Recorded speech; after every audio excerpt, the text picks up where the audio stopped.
اعوذ باللہ من الشیطان الرجیم بسم اللہ الرحمن الرحیم وَلَقَدْ أَرْسَلْنَا نُوحًا إِلَىٰ قَوْمِهِ فَلَبِثَ فِيهِمْ أَلْفَ سَنَةٍ إِلَّا 50 عَامًا فَأَخَذَهُمُ الطُّوفَانُ وَهُمْ ظَالِمُونَ فَأَنجَيْنَاهُ وَأَصْحَابَ السَّفِينَةِ وَجَعَلْنَاهَا آيَةً لِلْعَالَمِينَ وَإِبْرَاهِيمَ إِذْ قَالَ لِقَوْمِهِ اعْبُدُوا اللَّهَ وَاتَّقُوهُ ذَٰلِكُمْ خَيْرٌ لَكُمْ إِن كُنتُمْ تَعْلَمُونَ إِنَّمَا تَعْبُدُونَ مِن دُونِ اللَّهِ أَوْثَانًا وَتَخْلُقُونَ إِفْكًا إِنَّ الَّذِينَ تَعْبُدُونَ مِن دُونِ اللَّهِ لَا يَمْلِكُونَ لَكُمْ رِزْقًا فَابْتَغُوا عِندَ اللَّهِ رِزْقًا وَاعْبُدُوهُ وَاشْكُرُوا لَهُ إِلَيْهِ تُرْجَعُونَ صدق اللہ العظیم۔ آج انشاءاللہ ہم سورہ عنکبوت کی 14 نمبر آیت سے ترجمہ و تفسیر شروع کریں گے۔ اللہ جل شانہ یہاں پہ نوح علیہ السلام کی جو ہے وہ مثال پیش کر رہے ہیں اور بتلانے کا یہاں پہ مقصد یہ ہے کہ جس طرح مسلمان جو مکہ میں رہ رہے تھے تو ان پہ جو کفار اور مشرکین کی طرف سے جو مظالم ڈائے جا رہے تھے تو ان کو تسلی دینا یہاں پہ مقصود ہے کہ جو آپ پہ جو مظالم ڈائے گئے، جو مصیبتیں آئیں، ان کو تو 5-6 سال یا 7 سال بمشکل ہوئے ہیں۔ تو آگے نوح علیہ السلام کا واقعہ بیان کر کے یہ بیان کیا جا رہا ہے کہ نوح علیہ السلام تقریباً 950 سال تک صرف تبلیغ کرتے رہے۔ بعض روایت میں آیا ہے کہ 950 سالوں کی تبلیغ ہے، تو اس کا مطلب ہے کہ نوح علیہ السلام کی جو عمر ہے وہ تقریباً 1000 یا 1000 سے زیادہ ہے۔ کچھ روایت میں 1600 سال ہے، کچھ میں 1400 سال ہے، کچھ میں 1040 ہے۔ تو یہاں پہ اللہ جو ہے فرمانا چاہ رہے ہیں کہ وہ 950 سال تک تکلیفیں برداشت کرتے رہے، مصائب مصیبتیں برداشت کرتے رہے۔ تو اللہ جو فرما رہے ہیں وَلَقَدْ اور تحقیقاً أَرْسَلْنَا نُوحًا إِلَىٰ قَوْمِهِ، ہم نے بھیجا نوح علیہ السلام کو إِلَىٰ قَوْمِهِ، ان کی قوم کی طرف، فَلَبِثَ فِيهِمْ، تو وہ رہے ان میں أَلْفَ سَنَةٍ 1000 سال، إِلَّا 50 عَامًا 1000 سال، إِلَّا 50 عَامًا مگر 50 سال کم۔ یہ عربی کا ایک طرز ہوتا ہے، قرآن شریف میں بھی یہ طرز استعمال کیا جاتا ہے کہ جس طرح ہم کہتے ہیں لا الہ، کہ کوئی معبود نہیں، الا اللہ، لیکن اللہ۔ جس طرح اگر انگلش میں بات کی جائے، اگر انگلش میں کہا جاتا ہے کہ دس از اے بوائے یا ہی از اے بوائے، تو اس کا ترجمہ اگر اردو میں ہم سیدھا کریں تو وہ بنے گا وہ ہے ایک لڑکا، لیکن ماہرین ترجمہ اس کا ہم کرتے ہیں وہ ایک لڑکا ہے۔ تو انگریزی کا اپنا ایک انداز ہے، ہی از اے بوائے، اس طرح عربی کا اپنا ایک انداز ہے، جس طرح بھی آپ سامنے جو جس طرح آیت آئی ہے، اس طرح اردو پشتو کا اپنا ایک انداز ہے۔ تو یہاں پہ عربی کا جو عام طرز ہے اس انداز میں یہ گنتی بتائی گئی ہے کہ 1000 سال رہے لیکن 50 سال کم۔ تو مراد یہ ہے کہ نوح علیہ السلام اپنی قوم میں 950 سال تک جو ہے وہ تبلیغ کرتے رہے۔ فَأَخَذَهُمُ الطُّوفَانُ، اور پھر اللہ جل شانہ نے ان کو طوفان کے ذریعے پکڑا، وَهُمْ ظَالِمُونَ، اور ظالم تھے۔ بعض روایت میں آیا ہے کہ نوح علیہ السلام کی جو عمر ہے وہ تقریباً 1600 سال ہے، کچھ روایت میں 1400 اور کچھ میں 1040 کا بھی ذکر ہے۔ لیکن اس آیت کے تناسب سے اور قرآن شریف میں جو دوسری جگہ اللہ جل شانہ نے ان کے بارے میں ذکر کیا ہے، تو اس کی مناسبت سے یہ تو واضح ہو جاتا ہے کہ نوح علیہ السلام کی جو عمر ہے وہ کم از کم 1000 سال تک تھی۔ تو ان میں سے تقریباً 950 سال تک وہ اپنی قوم کو تبلیغ کرتے رہے، اور اس 950 سال میں تقریباً 80 یا 70 یا 84-85 کے قریب لوگ مسلمان ہوئے، ان پہ ایمان لے کے آئے، اور باقی جتنے بھی لوگ تھے وہ نہ صرف ان کی بات کو نہیں سنتے تھے، جھٹلاتے تھے، بلکہ ان کو تکلیفیں پہنچاتے تھے، اور ان کو جو ہے وہ جس طرح ان کے سے ممکن ہوتا تھا تو وہ ان کو اس طرح ایذا پہنچانے میں کوئی جو ہے وہ کسی کنجوسی سے کام نہیں لیتے تھے۔ تو اللہ تعالیٰ نے اس کا ذکر کیا بھی ہے سورۃ نوح میں 28ویں پارے میں کہ نوح علیہ السلام باقاعدہ ان کی ایک لحاظ سے اللہ کے سامنے فرما رہے ہیں کہ میں نے ان کو چپکے سے بھی پکارا، میں نے ان کو اعلان میں بھی پکارا، اور اب تو یہ صورتحال ہو گئی ہے کہ وہ اپنے کانوں میں انگلیاں دے دیتے ہیں، اپنے اوپر کپڑا ڈال لیتے ہیں تاکہ وہ میری بات کو سنے بھی نہیں اور مجھے دیکھے بھی نہیں۔ بہرحال یہاں پہ مقصود اس آیت میں مقصود حضرت نوح علیہ السلام کی جو مشقتیں ہیں اور جو ان پہ مصائب ڈائے گئے اس کا ذکر ہے کہ وہ 950 سال تک اس بات کو برداشت کرتے رہے۔ آگے اللہ جو فرما رہے ہیں فَأَنجَيْنَاهُ،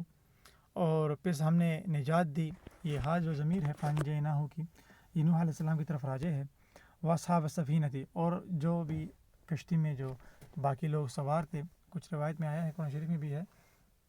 کہ اللہ جل شانہ نے نوح علیہ السلام کو حکم دیا کہ آپ جب کشتی تیار کریں تو جب طوفان آئے گا تو پھر آپ نے تمام جانوروں کے ایک ایک جوڑے لے کر اور اپنے جو آپ کے ساتھی ہیں جو آپ پہ ایمان لائے ہیں تو ان کو ساتھ لے کے کشتی پہ سوار ہو جانا ہے۔ تو یہاں پہ وہی اسی بات کی طرف ذکر ہے کہ جب طوفان آیا تو اللہ جل شانہ نے کشتی والوں کو جو ہے نجات دی، فانجیناہ، ہم نے نجات دی نوح علیہ السلام کو، واصحاب السفینۃ، اور کشتی والوں کو، وجعلناہ، اور بنایا، آیۃ للعالمین، جعلناہ کی جو ہا ضمیر ہے یہ اصل میں کشتی کی طرف راجع ہے، اور آیتن کا معنی ہے کہ نشانی، للعالمین، جہان والوں کے لیے۔ کچھ روایت میں یہ بات آئی ہے کہ جو نوح علیہ السلام کی جو کشتی ہے وہ اس نے پھر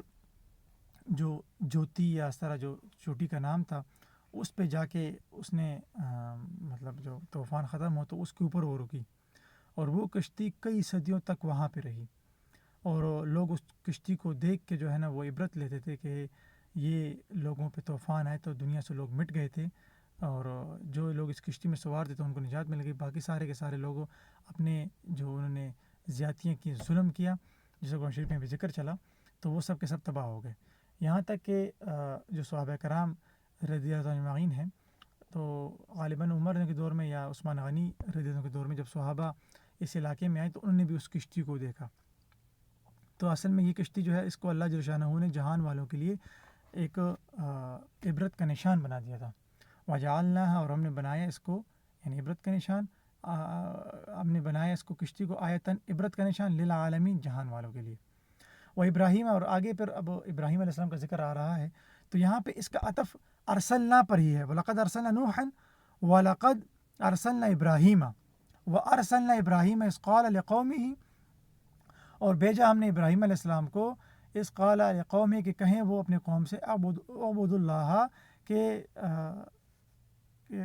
اللہ کی عبادت کریں، واتقوہ، اور اللہ سے ڈریں، ذالکم خیر لکم، یہ آپ کے لیے جو ہے وہ بہتر ہے، ان کنتم تعلمون، اگر آپ جانتے ہو۔ ابراہیم علیہ السلام نے بھی اپنے قوم کو، اپنے علاقے والوں کو جو ہے نا اللہ جل شانہ کی عبادت کرنے کا اور اللہ جل شانہ سے ڈرنے کی جو ہے نا وہ تلقین کی، اس کی تبلیغ کی، اور ابراہیم علیہ السلام کی جو قوم تھی سمیت ان کے والد کے، وہ سب کے سب ستاروں کو بھی پوجتے تھے، اور اس کے علاوہ وہ جو ہے وہ بت پرستی میں بھی شکار تھے، اور اس طرح اس کے علاوہ اس دور کا جو بادشاہ تھا نمرود، تو اس کو بھی سجدہ کرتے تھے۔ ابراہیم علیہ السلام نے ان کو دعوت دی کہ بھائی آپ اللہ وحدہ لا شریک لہ کی جو ہے عبادت کریں، اور باقی جو خدا ہیں جو آپ نے بنائے ہوئے ہیں یہ اس کو اللہ کے ساتھ شریک نہ ٹھہرائیں۔ تو یہاں پہ اسی کا ذکر ہے کہ وہ ابراہیم اذ قال لقومہ اعبدوا اللہ، کہ ابراہیم علیہ السلام نے بھی اپنی قوم سے اللہ کی عبادت کا کہا، واتقوہ، اور اس سے ڈرنے کا کہا، ذالکم، اور ان سے کہا کہ بھائی یہ آپ کے لیے خیر کی چیز ہے اگر آپ جانتے ہو۔ انما تعبدون من دون اللہ، بے شک جن کی آپ عبادت کرتے ہو، من دون اللہ، اللہ کے علاوہ، اوثانا وتخلقون افقا، اور بتوں کو پوجتے ہو اور گڑتے ہو اپنے دلوں میں باتیں، ان الذین تعبدون، بے شک جن کو آپ پوجتے ہو، من دون اللہ، اللہ کے علاوہ، لا یملکون لکم، وہ تمہارے لیے مالک نہیں ہے، رزقاً، کسی بھی رزق کے، فابتغوا، تلاش کرو، عند اللہ، اللہ کے ہاں، رزق، رزق، واعبدوہ، اس کی عبادت کرو، واشکروا، اور اسی کا شکر کرو، واشکروا لہ، اور اسی کا شکر کرو، الیہ ترجعون، اسی کی طرف آپ نے لوٹ کر جانا ہے۔ یہاں پہ ابراہیم علیہ السلام کے جو انداز بیان ہے، یا ان کا جو اپنی قوم کی طرف جو انہوں نے دعوت دی، اس کا جو متن ہے وہ بیان کیا جا رہا ہے کہ ابراہیم علیہ السلام نے اپنی قوم کو اس بات کی دعوت دی بھائی کہ آپ اللہ تعالیٰ کی عبادت کریں، اور جن کو آپ پوچھتے ہو اللہ کے سوا، وہ تو آپ کو کسی بھی قسم کے رزق دینے کے جو ہے نا وہ مالک نہیں ہے۔ مطلب مثال کے طور پہ اگر جس طرح مکہ کے جو مشرکین تھے انہوں نے بھی بتوں میں جو ہے نا مخصوص کر رکھے تھے کہ یہ بت جو ہے یہ اولاد دینے والا ہے، یہ بارش دینے والا ہے، یہ جو ہے رزق دینے والا ہے، یہ اس طرح کے روزگار و کاروبار کی ساری چیزیں جو تھیں اس کے لیے انہیں الگ الگ جو ہے وہ بت رکھے ہوئے تھے۔ تو اللہ جل شانہ کے جو رسول تھے ابراہیم علیہ السلام، وہ بھی اپنی قوم کو اس بات کی تلقین کر رہے ہیں کہ بھئی آپ اگر ان بتوں کو پوجتے ہو تو یہ تو کسی بھی آپ کے رزق کے یا کسی معاملے کے مالک نہیں ہے۔ اگر آپ نے رزق تلاش ہی کرنا ہے تو اللہ کے ہاتھ تلاش کرو، اور اسی کی عبادت کرو، اور اسی کا شکر کرو، یعنی اسی کا حمد بیان کرو، اور اسی کی طرح آپ نے لوٹ کر جانا ہے۔ وَإِن تُكَذِّبُوا، اگر آپ انکار کرو گے، اگر آپ جھٹلاؤ گے، اور اگر آپ جو ہے اس سے منہ موڑو گے، فَقَدْ كَذَّبَ أُمَمٌ مِّن قَبْلِكُمْ، تو تحقیق پچھلے قوموں نے بھی جو ہے وہ تکذیب کی، انہوں نے بھی جو ہے وہ جھٹلایا۔ اللہ جل شانہ یہاں پہ بتلانا چاہ رہے ہیں کہ آپ پہلی قوم نہیں ہو کہ جنہوں نے جو ہے وہ اللہ تعالیٰ کو جھٹلایا، آپ سے پہلے بھی قوموں نے جو ہے نا وہ اللہ کو جھٹلایا۔ تو ابراہیم علیہ السلام بھی یہی کہنا چاہ رہے ہیں کہ وَإِن تُكَذِّبُوا، اور اگر آپ منہ موڑیں گے، جھٹلائیں گے، فقط كذب أمم، تو تحقیق پچھلی جٹلایا قوموں نے من قبلکم تم سے پہلے، وما علی الرسول اور نہیں ہے رسول پر الا البلاغ المبین مگر کہ واضح بات کا پہنچا دینا۔ اب یہاں پہ ایک بہت بڑا زبردست اصول بیان کیا جا رہا ہے کہ جو رسول ہیں اللہ کے، ان پہ جو ہے وہ اس بات کی ذمہ داری عائد نہیں ہوتی کہ وہ اپنی قوم کو جو ہے نا وہ دوزخ سے نکال کر جنت میں ہی پہنچائیں گے، بلکہ ان کا کام تو صحیح اور واضح بات کو پہنچا دینا ہے۔ اور وہ اللہ کے رسول نے، چاہے وہ ابراہیم علیہ السلام ہے، چاہے وہ نوح علیہ السلام ہے، یا جن کے سامنے یہ بات کی جا رہی ہے حضور پاک صلی اللہ علیہ وآلہ وسلم کی بات ہے، تو انہوں نے تو اپنی قوم کی طرف اس بات کا پہنچا دیا ہے۔ یہاں تک کہ حجۃ الوداع کے موقع پر حضور پاک صلی اللہ علیہ وآلہ وسلم نے باقاعدہ صحابہ سے اس بات کا حلف لیا کہ کیا میں نے آپ کو دین پہنچا دیا، کیا میں نے آپ کو دین پہنچا دیا؟ تو صحابہ نے کہا جی آپ نے نہ صرف دین کو پہنچایا بلکہ آپ نے تو اس کا حق ادا کر دیا۔ حضور پاک صلی اللہ علیہ وآلہ وسلم نے روایت میں آتا ہے، مفہوم سر بنتا ہے کہ انہوں نے آسمان کی طرف دیکھا اور فرمایا کہ یا اللہ آپ گواہ رہیے، یا اللہ آپ گواہ رہیے، یا اللہ آپ گواہ رہیے۔ تو یہ یہاں پہ بھی اللہ جل شانہ اس بات کی وضاحت کر رہے ہیں کہ وما علی الرسول الا البلاغ المبین، اور نہیں ہے کسی رسول پر مگر صحیح بات یا واضح بات کا پہنچا دینا۔ اولم یرو اور کیا نہیں دیکھا کیفا کیسے یبدئ اللہ الخلق اللہ تعالیٰ ابتدا کرتے ہیں، یبدی یا ابتدا سے نکلا ہے، تو اللہ تعالیٰ ابتدا کرتے ہیں خلق